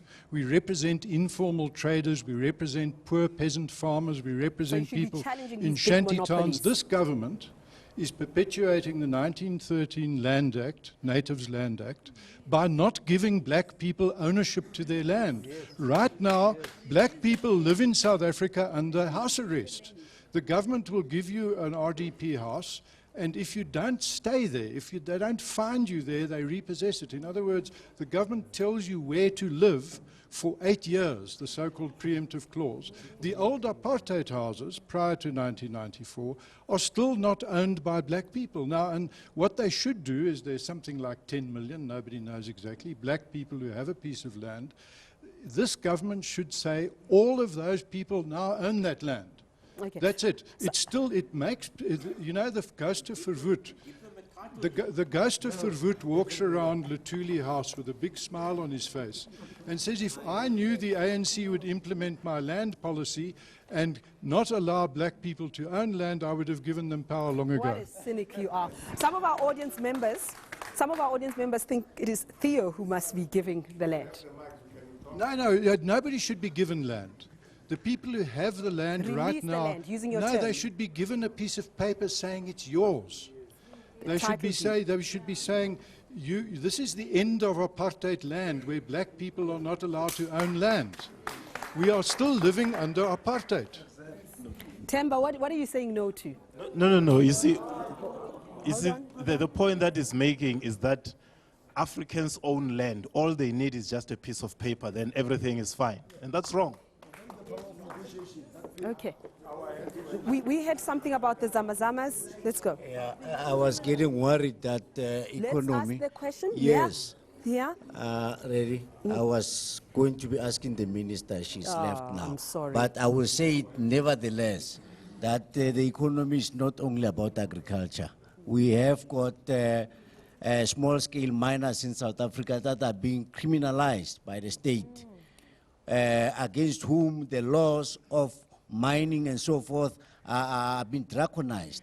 And we're saying the list of the minerals that are left in the old mines, in the diamond mines in Kimberley and so forth, in Gauteng, the gold mines. Let us be allowed to mine in a regulated manner. We have said to government, let us regulate the industry. So that the minister with the small enterprises, she must know that Zamazamas are also small enterprises. They must be regulated and permitted so that we make money out of this as well. Formalize the sector. Yeah, okay. Let's give a chance. Awaz this side. Good evening. Let's give Mama a chance. Let's give Mama a chance. Let's give Mama a chance here. I saw your hand earlier in the first hour. Carry on, Ma. My question is towards Theo. Theo, I'm a crop farmer out at Colini. We have a challenge as farmers, and I was just too glad to see you as a president for Farmers Association, World Farmers Association. We have a problem with the suffix prices. We don't even break even. You know very well, for me to work on a hectare, I've got to have plus minus 8,000 of maize. And because of the drought, I've never broken even. So what are you guys doing about the suffix prices? Thank you. Theo, do you want to answer that? No, you've got the mic on. We complain exactly the same way you complain about it. It is, the challenge is that as a farmer, I'm always a price taker. When we buy our seed, when we buy our fertilizer or tractor, I cannot negotiate the price down. I pay retail price, but when I sell my produce, I cannot say this is what I want for it. I must take what I get. And every year, that gap closes up to the point where, for example, in wheat, it is nearly impossible to make a profit these days, especially because more efficient farming mechanisms and subsidized countries can get the wheat on our markets for much cheaper than what we can produce it. Chicken is very much in the same situation. So what we actually need is for government to make a policy to say that we need this much chicken or this much wheat to be produced in South Africa and protect that part of the market. And there's nothing wrong with giving preference in that protection for new entrants, smallholder farmers, farmers who recently got their land, and especially to then subsidize those farmers to become profitable. That's another topic altogether, subsidizing. Thank you very much, Theo. You had a comment or a question? Yeah, I've got a comment and question, Can a you little stand bit up, question. please? Yeah, very quickly. We've got 2 minutes. Okay. Bakwethu, sisonke sila angisho mhlawumbe noma ngesizulu noma ngesiswazi. Angazi ukuthi government ikhuluma nobani. Mayithi ikhuluma nathi. Thine singanawo nomhlaba nemizi yethu asiyi-own. Asinayo i-land ownership. Makukhulunywa ngedemocracy, thine sasenza i-window shopping. Sasingekho kuleyo nto leyo. kodwa iyasibiza manje i-government ithi ifuna ikhuluma nobani ayirelease umhlaba uze kithi, land ownership. I'm from Komazi local municipality. We are next to Swaziland and Mozambique. If I can tell you ukuthi abantu baseSwazini banikezwa bane-access yokuthola umhlaba in South Africa, it's just because the chief, most of the chiefs are from Swaziland. Basebenzela eSouth Africa. Bahola imali yase-South Africa. Balanda abantu base-Swaziland and Mozambique. Bahola i-pension, bathola ama-services e-South Africa. Thina asiwatholi. Umsebenzi esikhuluma ngawo manje makuthi kusizawenza umsebenzi ku-agriculture na what. Asinawo i-right yokuthola even ama-water right.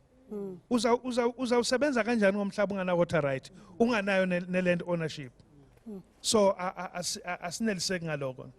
Thank you. Okay, so again, just emphasizing the same problems that he doesn't know what the government is referring to when it says that it consults people, because they don't see the government, they don't hear from them, the government doesn't listen to the people. Land ownership is a major issue, water rights are a major issue. So these are systemic problems. Apart from the land ownership, there are other layers that are just complicated and continue to exclude people such as the gentleman. Yeah, I would agree, and I think, look, we're focusing a lot on land and agriculture and small and informal traders. But I think we have to talk about the structure of the economy as a whole. And it's, you know, it's the 40% unemployment is the single biggest problem facing us. And no matter how many small-scale traders we support, it's not going to do away with that problem. We have to get large investment, massive investment in creating new jobs. And I would say that in addition to land and agriculture, we need to think about industry, manufacturing industry. And I was very pleased that Mr. Ramaphosa made industrial policy a key plank in the New Deal that he was talking Constance, about. I'll give you the last word very quickly. I think we need to correct governance in South Africa, because it is not about lack of budget and lack of money. It is about managing that money, because the National Development Plan that the minister was talking about, it is confirmed that 50% of the budget that is being used for land reform went to consultant, and that budget could have bought 50% of the land that we are crying about. Thank you. So then, thank you for watching the second hour of the big debate. So many unresolved issues that will bring our economy to its knees unless we work together. We've been talking about radical economic transformation, and we've heard that thousands of young people are desperate to set up businesses and to become productive in the economy. Government says they are ready to help. We certainly want to hear from some of the people that the minister mentioned, those whom they have helped, whom she says have been a success. Let's hope that from this moment forward, the two can actually come together. Meanwhile, don't miss our new episodes of the big debate. In February, we'll be talking about women's rights, the nuclear deal, and freedom in Zimbabwe. Your Saturday nights will never be the same. Please be safe during the festive season. Thank you very much for joining us on the big debate. We look forward to spending time with you next year. Goodbye.